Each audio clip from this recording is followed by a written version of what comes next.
Olá, bem-vindo a mais uma aula de Direito Penal em que nós vamos dar continuidade no estudo da teoria do crime, tá bem? E vamos trabalhar agora com a culpabilidade. Culpabilidade. Tá aqui o título da aula, culpabilidade. A culpabilidade, para eu conseguir conceituar a você, eu primeiro preciso recordar do conceito de crime. Lá atrás, quando você estudou comigo a respeito do crime, nós vimos que existem diversos conceitos de crime. E o conceito de crime que mais nos interessa aqui no estudo do direito penal é o conceito analítico ou jurídico de crime, que é o conceito que enfoca exatamente os aspectos jurídicos de um crime. E o conceito analítico de crime, ele depende da concepção de crime adotada.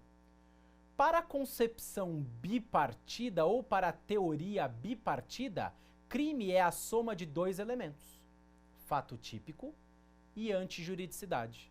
Já para a concepção tripartida ou teoria tripartida, crime exige a conjugação de três elementos, fato típico, antijuridicidade e culpabilidade. Então nós podemos dizer que a culpabilidade ela pode ser considerada um elemento ou um requisito do crime para a concepção tripartida. Mas esse conceito de culpabilidade, ele não estaria correto se eu fosse um adepto da concepção bipartida de crime, sendo fato típico e antijurídico. Então nós costumamos dizer que a culpabilidade, ela é um pressuposto de aplicação da pena. Veja na tela comigo. Define-se como a culpabilidade como um pressuposto de aplicação da pena. Eu só cogito de aplicar pena a alguém se houver culpabilidade. Não há pena se não houver culpabilidade. E a depender da concepção que se adote, esse pressuposto de aplicação da pena não vai integrar o conceito de crime ou vai integrar o conceito de crime. Se adotarmos a concepção bipartida, crime seria apenas a combinação de dois elementos, do fato típico mais antijuridicidade ou ilicitude. Ok? Já na concepção tripartida, a culpabilidade integra o conceito de crime, porque para a concepção tripartida, crime é fato típico mais antijuridicidade ou ilicitude mais culpabilidade. Aí sim, a culpabilidade seria um elemento ou um requisito integrante do conceito de crime. Tá certo? Mas em qualquer caso, seja na concepção bipartida, seja na concepção tripartida, a culpabilidade sempre é o pressuposto de aplicação da pena. Não se pode aplicar pena sem culpabilidade. Integre a culpabilidade ou não o conceito de crime. Tá bem? Dito isso, voltando aqui comigo, vamos avançar aí no estudo da culpabilidade. Vamos falar agora sobre a culpabilidade. Vamos falar sobre os elementos ou sobre os requisitos que fazem parte da culpabilidade. Só haverá culpabilidade se nós constatarmos a presença de três requisitos. Só haverá culpabilidade ou só se fala na existência da culpabilidade se preenchidos ou se previstos ou se presentes três requisitos. Quais sejam a imputabilidade, a potencial consciência da ilicitude e a exigibilidade de conduta diversa. Na tela comigo para você acompanhar. Três são os elementos ou os requisitos que integram a culpabilidade.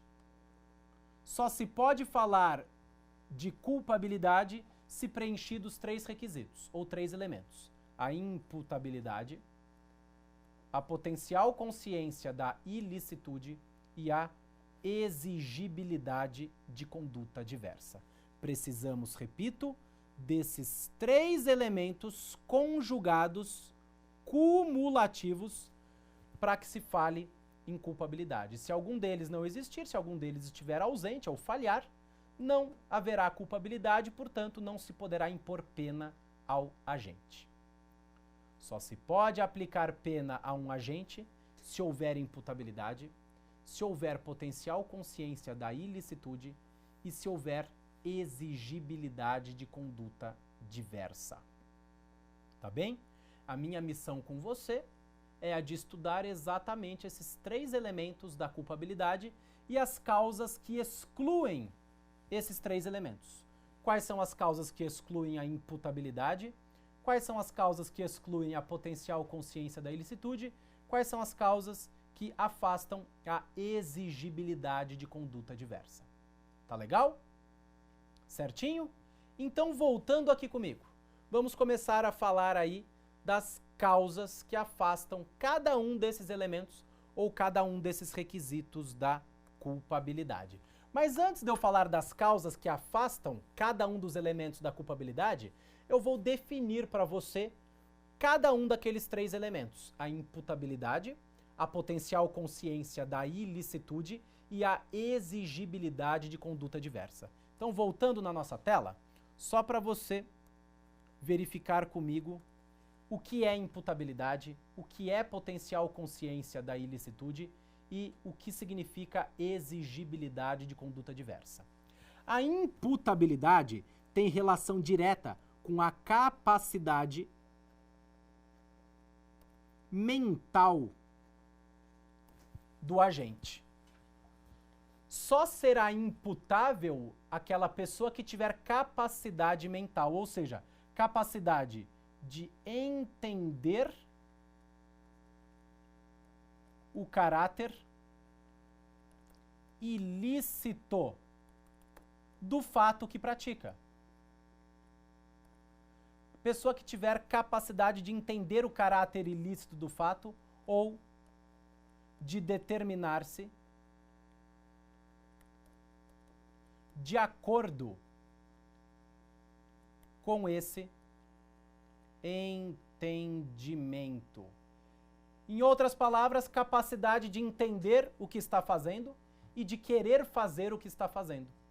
Capacidade de entender o caráter ilícito do fato ou de determinar-se de acordo com esse entendimento. Em resumo, capacidade de entender e de querer. Só será imputável a pessoa que tiver capacidade mental, capacidade de entender e capacidade de querer. Daqui a pouquinho você vai entender melhor a imputabilidade quando nós formos falar das causas que afastam a imputabilidade. Necessário ainda potencial consciência da ilicitude, ou seja, o agente deve ter a possibilidade de saber que a sua conduta é ilícita. Não que o agente precise saber, mas o agente deve ao menos ter a possibilidade de saber que a sua conduta é ilícita. A isso dá-se o nome de potencial consciência da ilicitude. O agente deve ao menos ter a possibilidade de saber que a sua conduta é ilícita, ainda que no caso concreto a pessoa não saiba. Tá bem? E exigibilidade de conduta diversa. Deve-se poder exigir do agente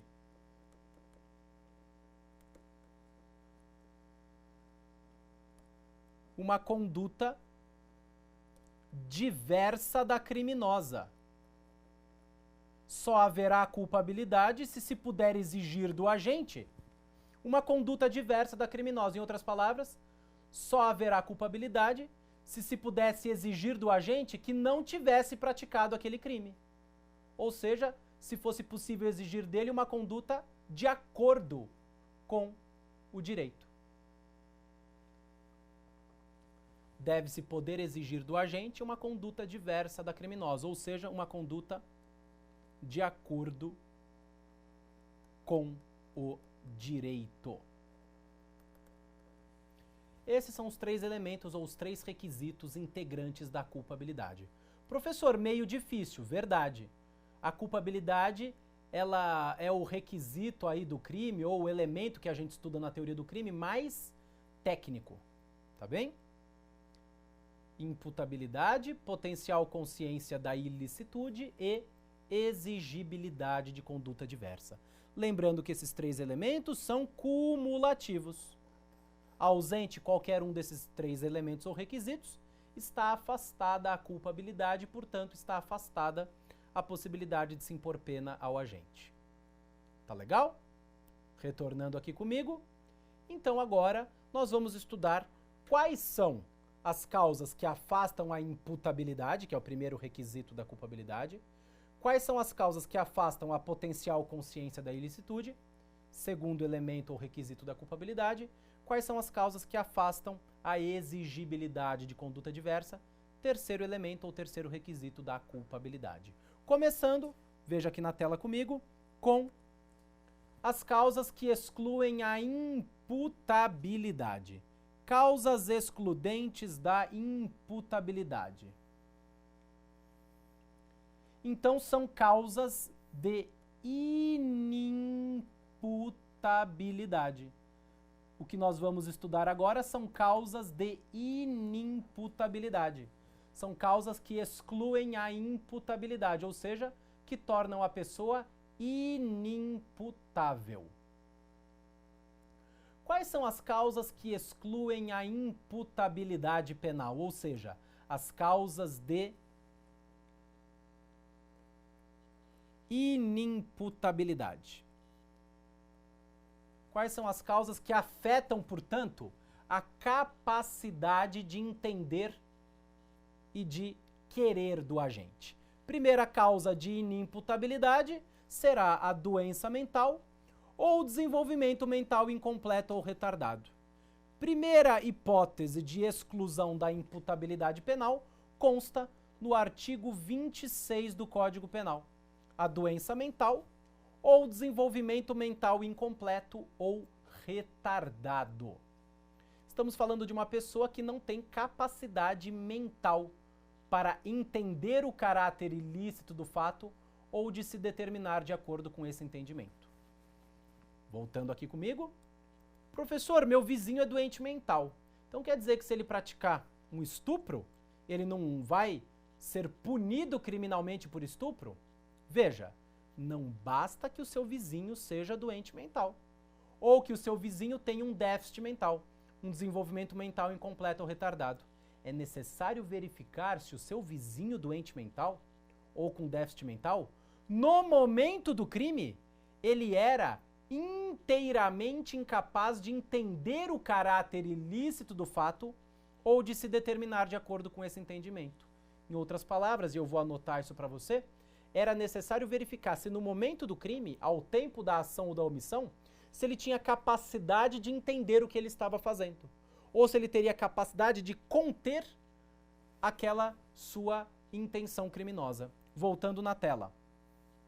Então não basta a doença ou o déficit mental. É necessário que essa doença ou esse déficit mental esteja aliado a uma total incapacidade de compreensão por parte do agente. Não basta o fator biológico, que é a doença ou déficit mental. É necessário que esse aspecto biológico, ou que esse fator biológico que acomete a pessoa, a doença mental ou o déficit mental, lhe retire completamente a capacidade de entendimento ou de autodeterminação. Por isso que em matéria de inimputabilidade por doença mental ou por desenvolvimento mental incompleto ou retardado, o Código Penal adotou o chamado critério biopsicológico. Por que critério biopsicológico? Porque não basta a doença mental ou déficit mental, que é um critério biológico, é necessário que essa doença mental ou déficit mental afete a capacidade de entendimento, o aspecto psicológico do agente. só vai ser inimputável e, portanto, isento de pena o agente que, por doença mental ou por desenvolvimento mental incompleto ou retardado, ao tempo do crime, fosse inteiramente incapaz de entender o caráter ilícito do fato ou de se determinar de acordo com esse entendimento. É necessário verificar se no momento do crime, em razão daquela doença mental ou déficit mental, o agente tinha totalmente retirada sua capacidade de entendimento ou de autodeterminação. Tudo bem? Então, voltando aqui comigo, o artigo 26 caput do Código Penal nos traz as primeiras causas de inimputabilidade: a doença mental ou o desenvolvimento mental incompleto ou retardado. Mas, professor, basta a doença mental? Basta o déficit mental para que o agente seja inimputável? Não. É necessário que essa doença mental ou que esse déficit mental retire do agente completamente sua capacidade de entendimento ou de autodeterminação. Daí falar-se em critério biopsicológico. Por que critério biopsicológico? O aspecto biológico terá que estar somado ao aspecto psicológico. A doença ou déficit mental tem que, por completo, retirar a capacidade de entendimento, aspecto psicológico. Tá bem? Legal? Voltando na tela. Uma segunda causa de inimputabilidade é a menoridade. De acordo com o Código Penal e também de acordo com a Constituição Federal, o menor de 18 anos ele é inimputável, ele não pode sofrer pena. Tá bem? O menor de 18 anos é inimputável. E aqui não importa a capacidade ou não de compreensão. Não importa se o moleque de 17 anos, 11 meses e 29 dias era um marmanjo que sabia muito bem o que estava fazendo. Pelo fato de ele ser menor de 18 anos, o legislador presume de maneira absoluta que ele é inimputável. Diferente do doente mental, que o legislador não presume de forma absoluta a inimputabilidade. É necessário verificar se o doente mental tinha no momento do crime a sua total incapacidade de compreensão. Já para o menor de 18 anos, não.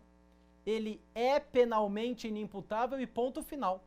Por isso que houve a adoção do chamado critério biológico, puramente biológico. Ser menor de 18 anos, por si só, esse aspecto biológico, por si só conduz à inimputabilidade do menor. Tá bem? Voltando aqui comigo, mas professor, um garoto de 16 anos que estupre alguém, um garoto de 16 anos que pratique tráfico de drogas ou que mate alguém, não vai responder criminalmente? Não vai responder por uma ação penal, mas vai responder em uma ação socioeducativa, regulamentada pelo ECA, pelo Estatuto da Criança e do Adolescente. O adolescente pratica ato infracional, que é equiparado a crime ou contravenção, tá bem? O menor de 18 anos ao adolescente, nós vamos aplicar a legislação especial, que é o ECA, Estatuto da Criança e do Adolescente, tá bem? Então quer dizer que o menor de 18 anos não será punido criminalmente? A resposta não. Ele é inimputável. Ele se submete à legislação especial, que é o Estatuto da Criança e do Adolescente, tá bem? Avançando, mais uma causa que afasta a imputabilidade penal é a embriaguez completa decorrente de caso fortuito ou força maior. Na sua tela, acompanhe comigo. A embriaguez, por si só, não afasta a imputabilidade penal. Presta atenção inicialmente no seguinte. A embriaguez, por si só, não afasta a imputabilidade penal. Significa dizer que se uma pessoa embriagada praticar um crime, ela responde. A embriaguez por si só não afasta a imputabilidade, desde que ela seja voluntária ou desde que ela seja culposa. Se alguém se embriaga porque quer, ou se alguém sem querer se embriaga, no sentido de ela não quer ficar embriagada, mas por imprudência, por exemplo, ela ingere muita bebida alcoólica. Se a embriaguez decorrer de um ato voluntário ou de um ato culposo, isso não afasta a imputabilidade. Significa dizer que a pessoa, caso pratique um crime em estado de embriaguez voluntária ou culposa, a pessoa responde. Ah, mas no momento do crime, a pessoa não sabia bem o que estava fazendo, porque ela estava embriagada. Não importa. O Código Penal adotou, em matéria de embriaguez voluntária ou culposa, a chamada teoria da actio libera in causa. Ação livre na causa. Se a causa da embriaguez foi livre, ou seja, se ninguém me obrigou a ingerir uma substância que cause aí a intoxicação do meu organismo, o problema é meu, caso eu pratique posteriormente um crime nessa situação. Bebeu porque quis, o problema é seu. Bebeu porque quis, o problema é seu. Ação livre na causa. Ficou embriagado e praticou um crime em situação de embriaguez, vai responder pelo crime, tá bem? O artigo 28, inciso 2º do Código Penal deixa muito claro isso, que a embriaguez voluntária ou culposa, decorrente da ingestão de álcool ou substâncias de efeitos análogos, não afasta a imputabilidade. Voltando aqui comigo. Só por curiosidade, você sabe o que é embriaguez? Adriano, você sabe o que é embriaguez? Quando a gente fala em embriaguez, dá a impressão que é só álcool, não é verdade? Mas está errado. A embriaguez nada mais é do que uma intoxicação aguda e transitória do organismo. Intoxicação aguda e transitória do organismo, decorrente da ingestão de álcool ou substâncias de efeitos análogos ao álcool, que são substâncias que mexem no nosso sistema nervoso. Quando o cara fica trançando perna, Adrian, quando o cara fica falando em russo e não em português, porque bebeu muito, ele está intoxicado e a gente acha engraçado isso. Não que eu seja contra o álcool, mas eu, Arthur, especificamente, eu não bebo bebida alcoólica. Não gosto, não por convicção, mas porque eu não gosto do gosto mesmo. Mas de toda forma, o sujeito que bebe ou o sujeito que usa drogas e fica doidaço, ele está intoxicado. O seu sistema nervoso central está intoxicado. De forma aguda, porém transitória, tá bem? O sujeito que passou ali a ressaca não está mais embriagado. O organismo se desintoxicou, até mesmo naturalmente, tá bem? Então, voltando na tela. Essa intoxicação do organismo, porque eu quis ou porque eu fui imprudente e me coloquei em estado de embriaguez, o problema é meu, eu respondo criminalmente. A única situação de embriaguez que afasta a imputabilidade penal é a embriaguez completa, decorrente de caso fortuito ou força maior, que é muito raro acontecer, mas é uma embriaguez o quê? Involuntária. Eu não fiquei bêbado porque quis. Eu fiquei bêbado em razão de caso fortuito ou força maior. Então é aquela embriaguez que não decorre da vontade humana e que retira completamente a capacidade do agente de querer e de entender, tornando-o naquela ocasião inimputável. Ele não tem capacidade de entender o que faz. Por quê? Porque ele está embriagado completamente em razão de um caso fortuito ou força maior. Portanto, de uma situação involuntária. Volta aqui comigo. Imagine, por exemplo, um trote acadêmico. É um clássico exemplo de uma embriaguez involuntária. Os veteranos pegam os bichos, amarram o bicho num poste, o que eu acho uma agressão absurda, abre a boca do bicho e entuxa lá cachaça. O bicho está ingerindo bebida alcoólica porque quer? Não, ele está sendo forçado a. Ele está sendo forçado a. Imagine que aquele bicho alcoolizado, doidaço, pega o carro ali, atropela e mata uma pessoa. Ele estava naquele momento inimputável.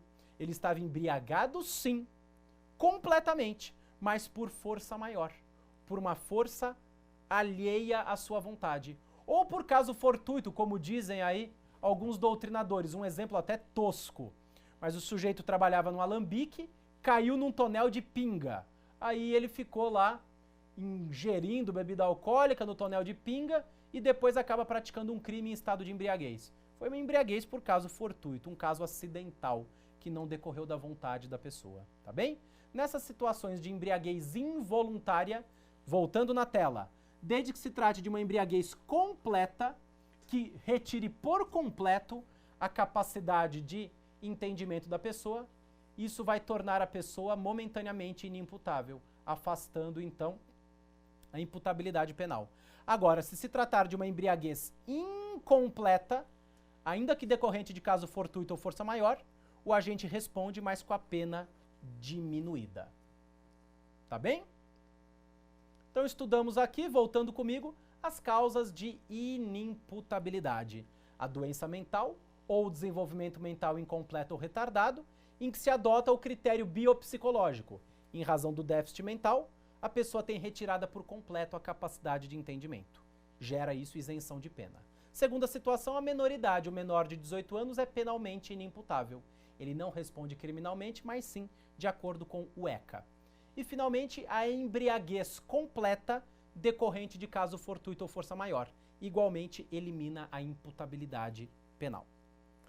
Vamos falar agora de uma causa de exclusão da potencial consciência da ilicitude. Lembrando que a potencial consciência da ilicitude é aquela possibilidade que a pessoa deve ter de saber que a sua conduta é errada, é contrária ao direito, tá bem? Não se exige que a pessoa saiba que aquilo é um crime ou contravenção, até porque ninguém pode excusar-se de cumprir a lei alegando ignorância. Tá lá na lei de introdução às normas de direito brasileiro. Ninguém pode alegar, eu pratiquei esse crime, mas eu não sabia que isso era crime.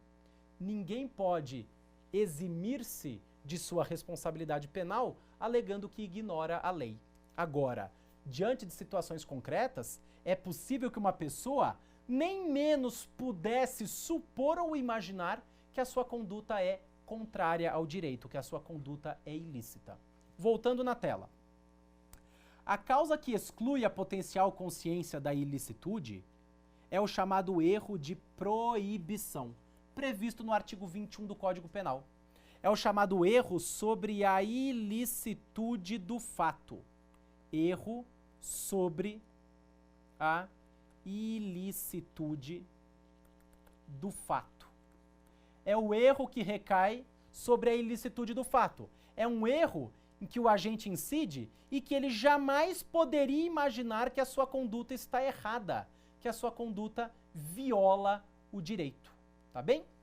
Esse erro de proibição é aquele erro que recai sobre a ilicitude do fato, é um erro que pode ser vencível ou um erro que pode ser invencível. A pessoa pode errar sobre a ilicitude do fato, mas se tivesse mais cuidado, poderia afastar esse erro. Se a pessoa tivesse tido um pouco mais de cuidado, um pouco mais de diligência, ela poderia afastar o erro. Ou o erro de proibição invencível é aquele que não pode ou não poderia ser afastado por mais cuidadosa que fosse a pessoa. Essa classificação em erro de proibição vencível e invencível é muito importante, porque o erro de proibição que exclui a culpabilidade, afastando a potencial consciência da ilicitude, é somente o erro de proibição invencível, que é aquele que a pessoa, por mais cautela que tivesse empregado, não poderia sequer imaginar que a conduta era contrária ao direito.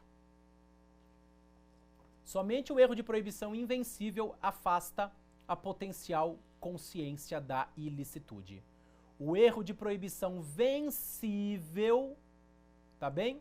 Este não afasta a culpabilidade.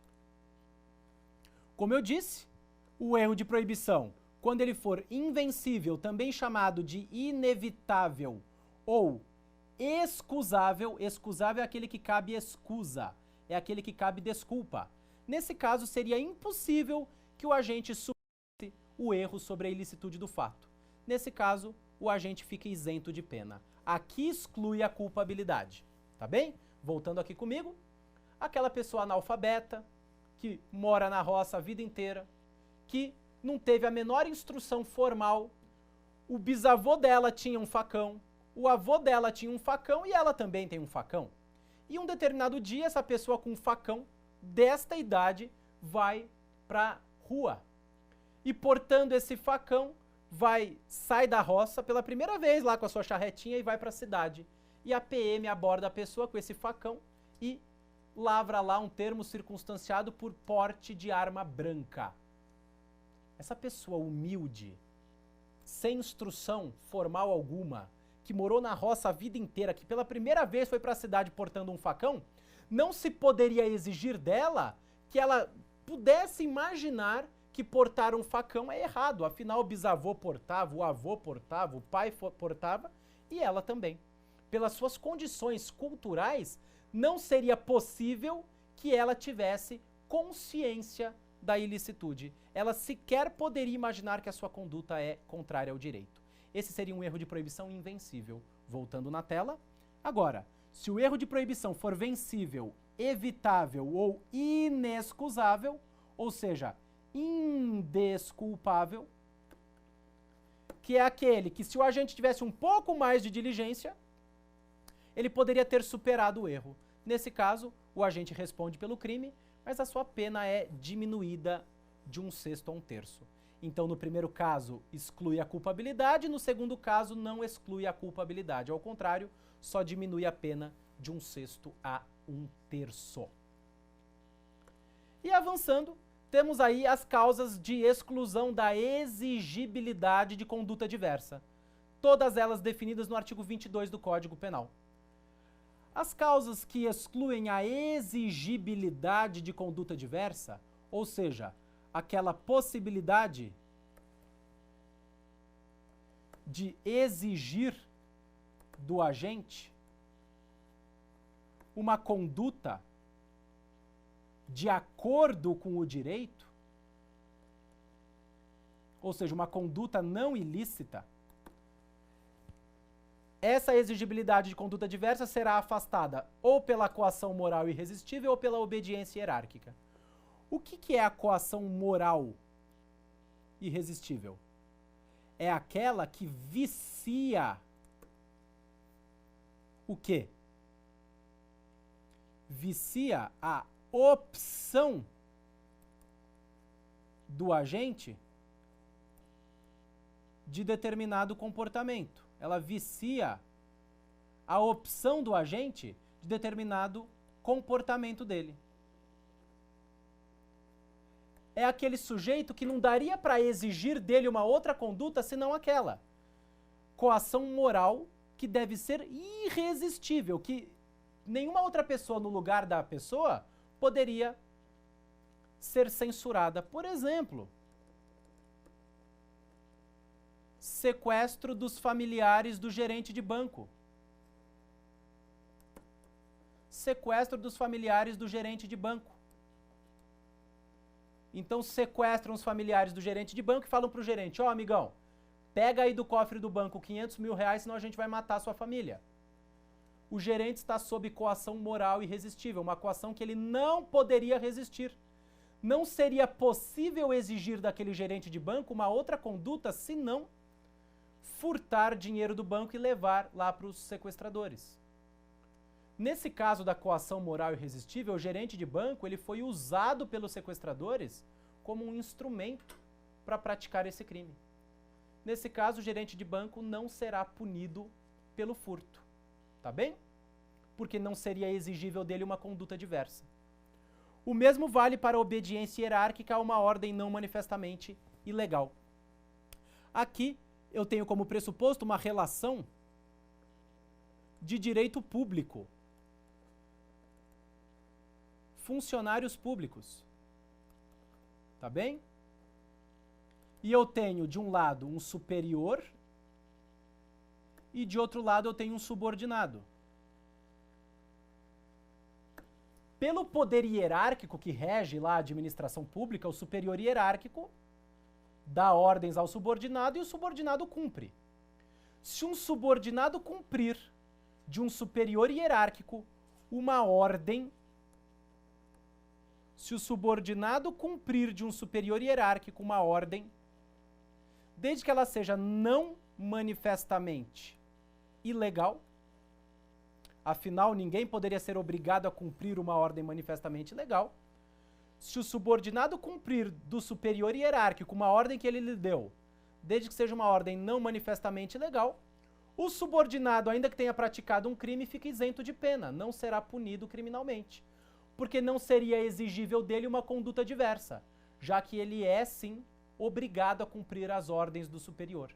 Se essa ordem do superior tiver sido não manifestamente ilegal, o cumprimento dessa ordem pelo subordinado seria, digamos assim, adequada. Por quê? Porque não se poderia exigir do subordinado uma conduta diversa da praticada.